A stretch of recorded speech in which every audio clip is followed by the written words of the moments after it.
Hey, what's going on, everybody? I want to welcome everybody to the first episode of Private Eclectic Gents. The first topic is actually going to be a very sensitive topic for a lot of guys, and I'll give you one hint. So, this is why the Invicta Pro Diver is actually a better watch than the Rolex Submariner. And I know a lot of people are boiling at that thought, but I'm just going to go ahead and get to the point. 41 millimeters versus 40 millimeters for the Pro Diver. Size isn't really much of an issue. Most people can read pretty well. They're both relatively legible, so that's not too much of an issue. Water resistance for the Submariner, obviously being a dive watch and a quality crafted one at that. 1,000 feet, 300 meters, whichever way you want to look at it. It's a pretty functional watch should you use to dive, although most people don't dive. Clearly, this is a watch that people wear for the style, the aesthetic, and the reputation of the watch in and of itself, and understandably so. It is a beautiful watch, and it's very well crafted, and arguably, it deserves the price that it retrieves. Pro divers, they go to about 200 meters down. Again, most of the time, people aren't using these watches for functional diving, unless you're an avid diver. Now, they're both stainless steel. Clearly, Rolex likes to set itself apart by referring to it as oyster steel. The average person, would they know what that is? Not really. The thing that people tend to forget is that a watch is supposed to make you happy. It's supposed to make you feel good. It's not supposed to be something that you use to impress others. It's not supposed to be something that you go out of your way to spend your earnings on, your hard-earned funds on, to impress somebody else. Because at the end of the day, people go home and they're not thinking about you anymore. And they're not thinking about your $11,000 Submariner watch. They really don't care that much. And I'm going to be honest with you. I've had the fortune to borrow one and wear it to an event, and guess what? Nobody noticed, nobody cared, nobody came to talk to me about it. And I'm pretty sure that if I had, you know what, it would probably be some old guy or some watch snob. But honestly, most people really just aren't impressed by them. And there have been times that I've had my Invicta Pro Diver on as I'm going through entry control points when I used to work on a military base, and people complimented me on the watch. It's really, a lot of it is really just the opportunity for people to get a good look at it. And nobody that I know, and I don't think I am, but I don't really know anybody who's the kind of D-bag where they're going out of their way to show off and, hey, look at what I got, look at my watch. It's not impressing anybody. Nobody really cares. And the harder you try to impress people, the less it'll work. Although this is many people's grail watch. A lot of people dream of getting this watch one day because it is an indicator of success to many people. The problem is, being in 2024, that there's so many super replicas, fakes, whatever you want to call them, that go for $1,000, $2,000, $700, $100 American, however much it costs. Honestly, most people don't know the difference. And I do have a couple of luxury products in my home. Myself, I own, my wife owns some as well. And what I found is either people think that you went out of your way to purchase those things, and maybe you put yourself into a degree of debt, or you spent money that you didn't really have being middle class, or you're wearing a replica anyway and people don't believe it unless you're pulling out receipts and tags. So really, at the end of the day, owning a Submariner should really just be for your preference and not to impress anybody else, because at the end of the day, they might not even believe it's real. I noticed when I looked at a video, I watched Doug DeMuro. He was driving an Aston Martin. It was a V8 Vantage. And he was just driving around his neighborhood looking to see if anybody was impressed by the vehicle that he was rolling around in. And he got a couple of looks from some guys who knew what it was. But most of the time, people didn't really know what he was driving, right? So he pulls up to a gas station and he expects a bunch of people to walk up to him and be like, "Oh my God, like this car is amazing. You're driving an Aston Martin Vantage. This is so cool. It's a James Bond car." No one cared. I think he had one old guy that came up to him and just kind of gave him a thumbs up. But generally speaking, nobody really cared. So at the end of the day, if you don't know, then you don't know what you're looking at. So it doesn't really impress anybody to be wearing a Submariner diving watch. Whereas with an Invicta Pro Diver, one, it does the general function that all watches are supposed to do. They're supposed to tell the time, right? So as long as a watch is telling the time, I think number one, it's got the number one function out of the way. Number two, it doesn't look too bad on anybody's wrist. It's a pretty general looking watch, like most divers these days. They all have the same bezel. They're all stainless steel dials. Of course, you can switch those out, but generally speaking, they're all pretty much the same. Nobody can really look from 5 feet away and designate exactly what kind of diver watch you have on, unless they're a big watch collector. Um, in 2024, especially with the way that the economy's been, one of the biggest things is affordability for certain objects. And a lot of people can't spend $11,000, $15,000, $20,000 on one watch nowadays. So you also have to think about the attainability and the affordability of a particular watch. Now, there are going to be people who will save for years to get one watch and maybe pass it down as an heirloom. And that makes sense. I mean, I'm not knocking anybody for their purchases. People are going to do with their money what they want to do with it, and as they should. They worked for it, they earned it. That's what they should be doing with it. However, at the end of the day, if you're happy with your watch, you can afford something. It doesn't break the bank. It tells the time. It doesn't look too bad. It's not too hard to get. Also, it comes in a multitude of colors. So it's not like you're just stuck with a Hulk. You're not just stuck with, for example, a Pepsi or whatever other kind of watch that you may get, a Daytona. You might be able to get one, but you're not going to be able to get a bunch.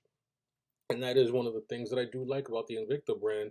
They have their Speedway, they have their Pro Diver. They have a lot of different variations that are homages and not necessarily replicas of Rolex versions, because a lot of companies are doing, there's only so many types of watches. Just like they say there's only so many different types of movies in Hollywood, there's only so many types of watches. You got the avant-garde ones that are very detailed or abstract, one or the other. They can go far one way or far one way the other. We got your Richard Milles and you got everything else. Um, what I've noticed is some people complain about the quality builds of Invicta. I've never had a problem with one. To me, they're particularly durable. I've worked in the desert for about 5 years of my life recently, and it does what it's supposed to do, and I haven't had one issue. A lot of people, they talk about, microseconds or milliseconds versus of timekeeping, and really, the average person is not going to care that much that it keeps 1/100th of a second time. That's great. It's a wonderful thing. However, is it really impressing anybody? No. And does it really matter at the end of the day? It really doesn't, right? So, to continue, I noticed, when people talked about De Beers and how they talked people into believing that diamonds are these things that you absolutely had to have, and it was a status symbol and a symbol of affluence. The elites will dictate to you what they think is something that you should own. It's something that you should have, that you can show off that you're keeping up with the Joneses, and it shows people that you are special. When in reality, a lot of these things, they really just don't matter. Um, I think that getting a real Submariner would feel good to somebody who said, "This is all my hard work paying off." But at the end of the day, most people don't care. I also am a very big fan of Moissanite, which I'll actually do another video on in the future. Um, Similar level of hardness. It's actually a shinier rock. It's significantly cheaper by it's I think 1/100th the cost, and most people are very happy with that. And honestly, you wouldn't know unless you were actually a jewel expert that it's not a diamond. Honestly, these things are what people tell you that they're worth. But when you can make a super cone for $1,000 or $2,000 that looks like an $11,000 watch, is it really worth what they say that it's worth? I do believe in an open economy, in a capitalist economy, that you put the value on your product and society decides whether or not it's worth what you value it at. However, it gets to a point where people just go, you're trying to force me to believe that something is more valuable than it is, and it's not, and I'm not paying for it. Which is why we've seen heavy fluctuations in in the used Rolex market now that they're getting to restore and resell watches. But at the end of the day, we set the value on things, and I think that a new market has been established where we set the value on certain things, and other things just aren't worth it anymore. And it's hard for marketing, research, and development to sell people on something that they're just not buying.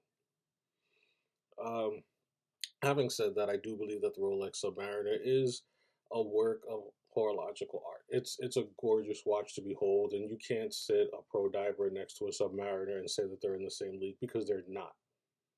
My argument is that it's not so significantly better that it warrants an $11,000 price tag. It just doesn't. I mean, they both generally do the same thing. They're both stainless steel. Obviously, when you open them up and you look inside at the movements, if you know to appreciate those kind of things, I'm sure that you will appreciate a Submariner significantly more than a Pro Diver. I'm not going to act as though like you could sit them on the same shelf and they hold the same value. They don't. But my argument is, at the end of the day, when you look at something and you say it's $11,000 and the other watch is $100, and we're in the same room and we're 5 feet away from somebody at a party and they can't tell the difference, is it really worth it? I remember I watched one YouTube video where a guy said that these super clones have actually gotten so good that you could not tell the difference based on size, weight, characteristics, details, accents, unless you opened it up and looked at the movement inside. When that starts to become the case, does it really matter?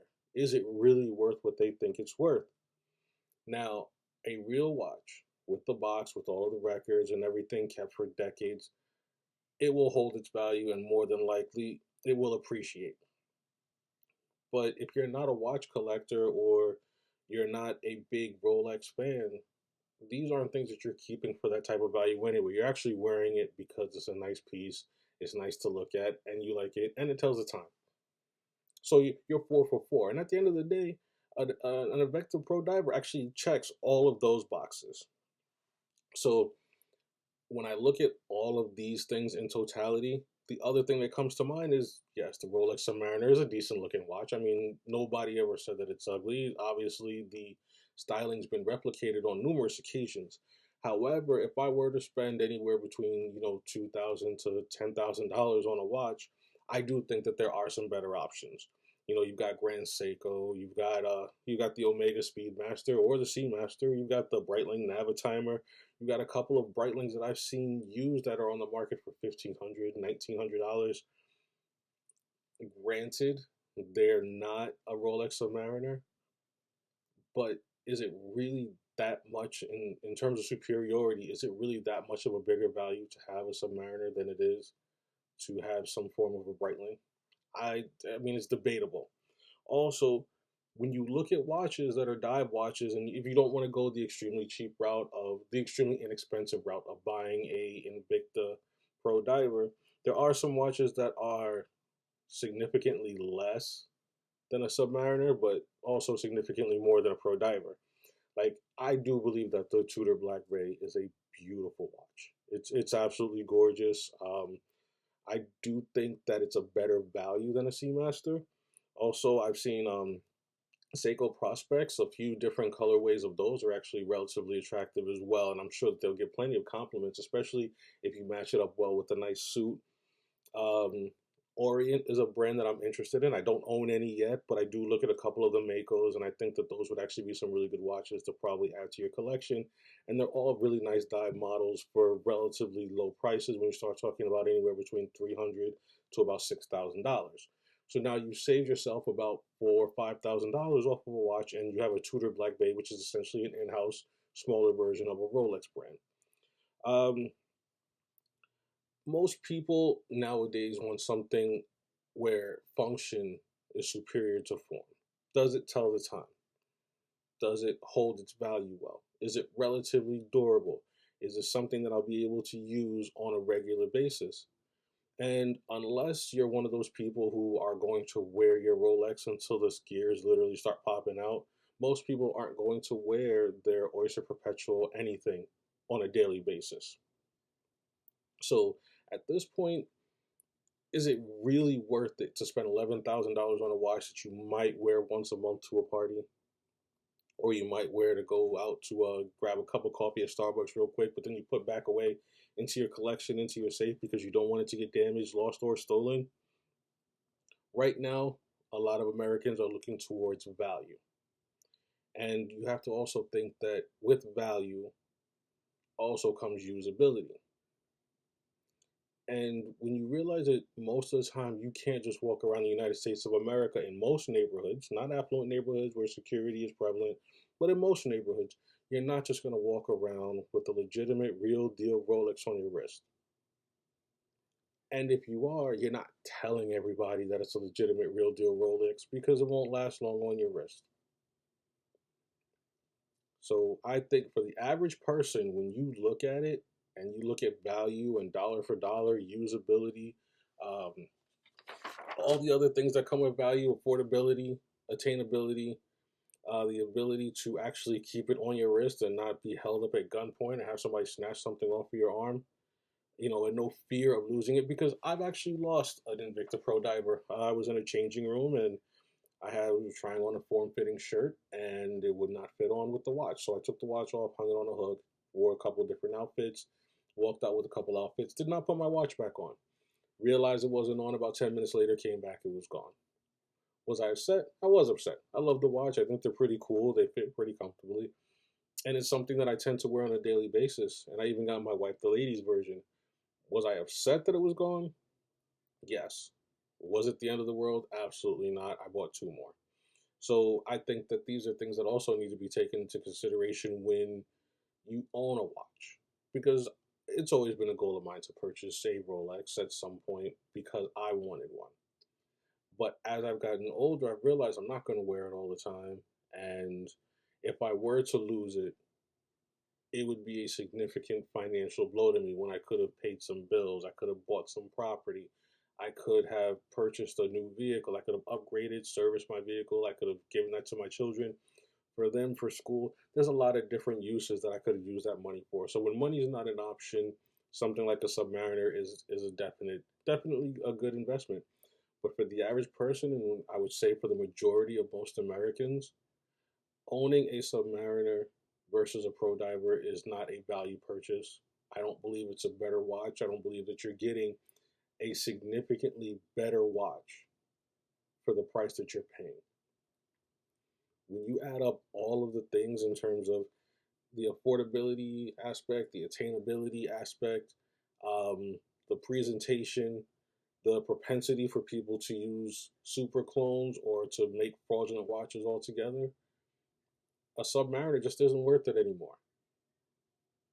I welcome your comments. I welcome your disagreements. I do think I'm right. But I do want you guys to like, share, comment, subscribe. This is going to be the first post of many, and I look forward to speaking with some of you guys. Let me know what you think. Is an Invicta Pro Diver a better deal, a better watch overall than a Rolex Submariner? You let me know. This is Lewis from Eclectic Gents, and we're out.